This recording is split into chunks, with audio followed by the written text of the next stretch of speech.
यूँ ही बस ज़रा घुमक्कड़ी पर निकला, मौसम सुहाना हो गया। कल तूफ़ान आया था, सूखा तूफ़ान देर तक चलता रहा और भय बना रहा कि शायद बारिश हो जाए। हवा में ठंडक थी और आज ये टिप टिप टिप टिप बारिश हो रही है। देखिए रास्तों को कैसे, ऐसा लग रहा है उन पर पानी छिड़का गया हो। मैं ये सारी बातें खूबसूरती के लिहाज से कर रहा हूँ, लेकिन इसके बिल्कुल समानांतर किसानों के लिए बहुत ही कठिन समय है। और वाकई एक कवि की आंखों से ये सारी चीज़ें बहुत खूबसूरत हैं और इससे इनकार नहीं किया जा सकता कि इस वक्त प्रकृति बड़ी ही खूबसूरत लग रही है। और इन पर जो मिट्टी गिरी है निर्माण की, उनके चलते पगडंडियाँ बड़ी प्यारी सी बन गई हैं। लेकिन मैं ये सिर्फ इंट्रोड्यूस कर रहा हूँ कि कहाँ मैं खड़ा हूँ।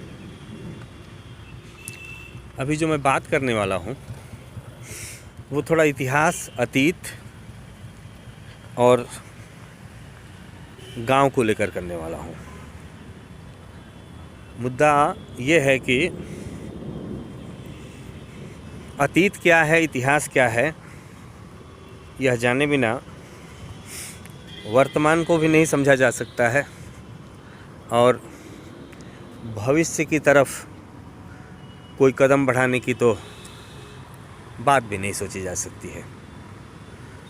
तो बड़ा खूबसूरत इतिहास है हमारे गांव का और उस इतिहास पर हम फ़ख्र कर सकते हैं। लेकिन कुछ दशकों में या कुछ एक शताब्दी, डेढ़ शताब्दी में कह सकते हैं कि हम लोग अतीत जीवी होते चले गए और इतिहास और अतीत का अंतर भूल गए। इतिहास ये है कि 3 शास्त्री और शस्त्री भाई जो पढ़ने के लिए आते हैं ब्रह्मपुर में और यहाँ अपना एक स्थापित करते हैं, कुछ ज़मींदारी खड़ी करते हैं। वो अपनी विद्वता से प्राप्त करें और या अपने संघर्ष की क्षमता से प्राप्त करें। हल्दिया नरेश की दी हुई एक बहुत बड़ी ज़मींदारी का हिस्सा रहा है हमारा गांव भी, और इसको उन 3 भाइयों ने, जैसा कि एक मोटा मोटी इतिहास है, मैं बहुत अभी लंबी इस इतिहास पर बात नहीं करने वाला हूँ। मैं ज़रूर बात करूँगा और मैं पंकज भैया की मदद भी करूँगा उस इतिहास पर। जो मेरे पास ज्ञान है, चीज़ें हैं, वो मैं शेयर करूँगा। तो वो लोग ऐसे स्थापित करते हैं 3 भाई और वहाँ पर 3 पीढ़ियाँ मैंने 75 साल राढ़ी काटते हुए बीतता है। उस गांव को गांव बनाने में बीतता है। शिफ्ट होता है गांव आसपास कई बार, टीले से इधर, और अंत में फाइनल यहाँ पर जाकर सेटल होता है जब गंगा अपनी धारा बदल लेती है। और उसके बाद गांव स्थापित होता है, उसका ज्ञान विज्ञान स्थापित होता है, इंटेलिजेंट पीढ़ियाँ निकलती हैं आगे, इस सारा डेवलपमेंट होता है। और हम अब जिस टाइम में आके खड़े हैं वहाँ पर गांव में रहने वाले और बाहर कमाने वाले या बाहर स्थापित, वे भी हमें प्रवासी कहते हैं, बाहरी कहते हैं, और हम उनके लिए अजनबी साबित होते हैं। तो इस तरह का एक विभेद खड़ा हो गया है। और गांव अपने संपूर्णता में नहीं है। गांव की संपूर्णता ये थी कि वहाँ हमेशा ही कुछ नैतिक, ईमानदार, मजबूत और किसी न किसी खासियत से भरा हुआ कोई एक शख्सियत, ऐसे अनेक 10, 20, 50 शख्सियत मिलके पूरे गांव को कमांड करते थे। पूरे गांव की न्याय प्रणाली को वे संचालित करते थे। मुखिया और ये सारी चीज़ें तो बहुत बाद में जुड़ती हैं। उससे पहले से गांव अपने ऑटोनोमस अपने आप को संचालित कर रहा था।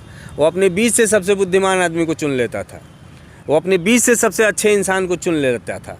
वह बिना किसी जनमत संग्रह का प्रयत्न किए हुए वह पूरा जनमत अपना इकट्ठा कर लेता था। वो मान लेता था कि यही हमारे प्रमुख हैं, यही हमारे मुखिया हैं।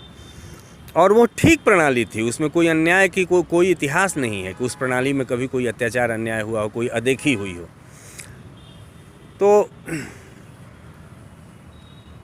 अतीत में किसने किसको गाली दी, किसने किसको क्या कहा, कौन कहाँ रिएक्ट कर गया, कौन कहाँ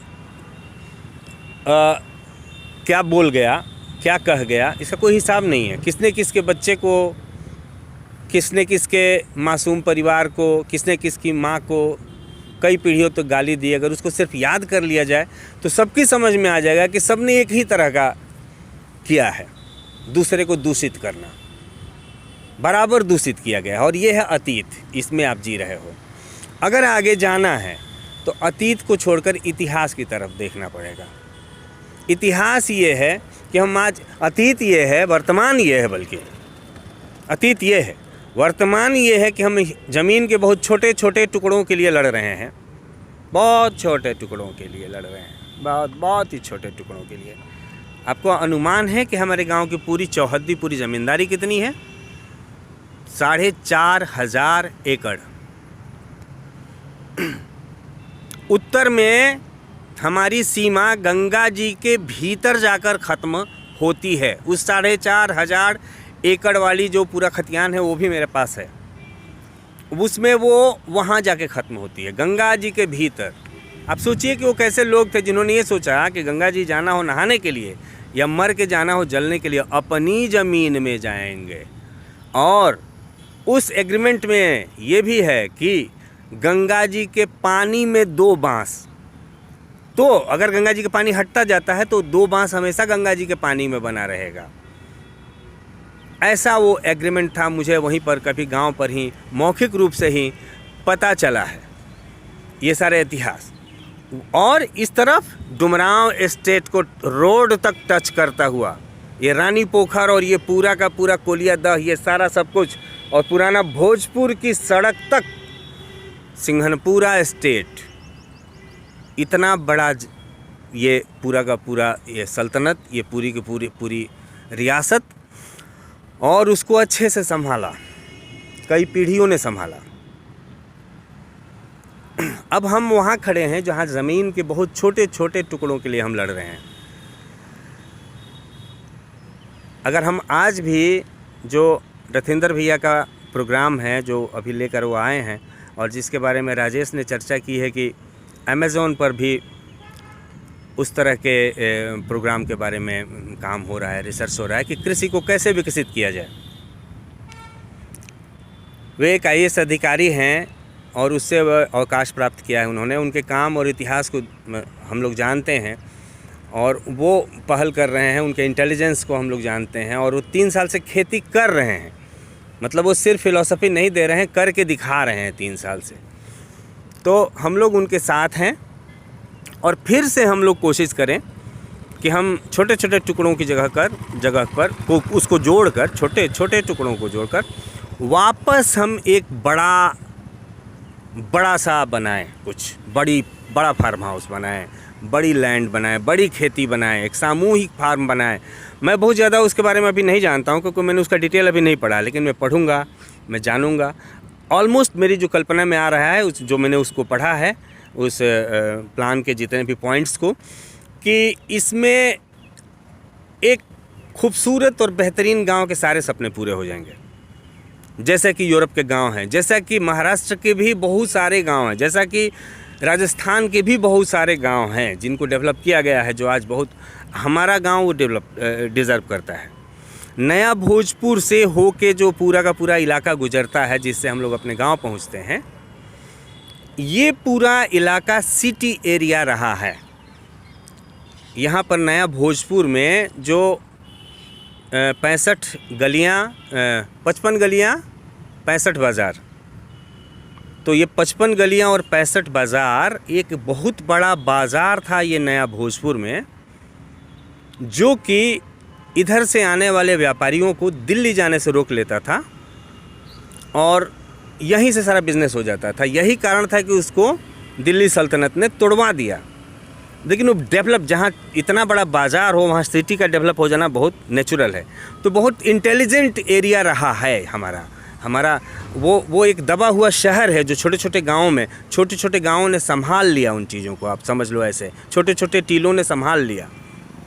और ये पूरा इतिहास है, 2000 साल के इतिहास को भी खंगालें मात्र तो भी आपको दिखाई देगा साफ साफ कि जब जब शहर ने ज्ञान, विज्ञान, व्यवसाय, इन सब चीज़ों में शहर की मुश्किलें बढ़ गई हैं, उससे नहीं संभले हैं, जब विश्वविद्यालयों से भी ज्ञान नहीं संभले हैं, जब शहर से व्यवसाय नहीं संभला है, तब गाँवों ने व्यवसाय किया है। आपको याद करिए गांव में कितने बड़े बड़े धन्ना सेठ व्यवसायी रहे हैं। वहाँ हमारे यहाँ प्रसाद परिवार में, हमारे यहाँ वो जायसवाल कलवार परिवार में, गुप्ता परिवार में, उनको देखिए भले वो आज छोड़ के चले गए, कहीं और शिफ्ट कर गए, आप अनुमान नहीं लगा सकते हैं उनकी संपत्ति का, कोई अनुमान नहीं लगा सकते हैं। ऐसे लोग क्यों गाँव में आकर क्यों रह कर बिजनेस कर रहे थे? बचाया उन लोगों ने। ऐसे लोग जो कि गांव में आए, एजुकेशन लेकर आए, शिक्षक आए, जिन्होंने गुरुकुल को चला दिया, अपने आप कई विषयों के ज्ञाता थे, उन्होंने पढ़ा के विद्वान कर दिया। तो इस तरह से ज्ञान, विज्ञान, व्यवसाय और अन्न सबकी रक्षा गांव करता रहा है। ये गांव का हक है, गांव का ही जिम्मेदारी है, और देश गांव का है।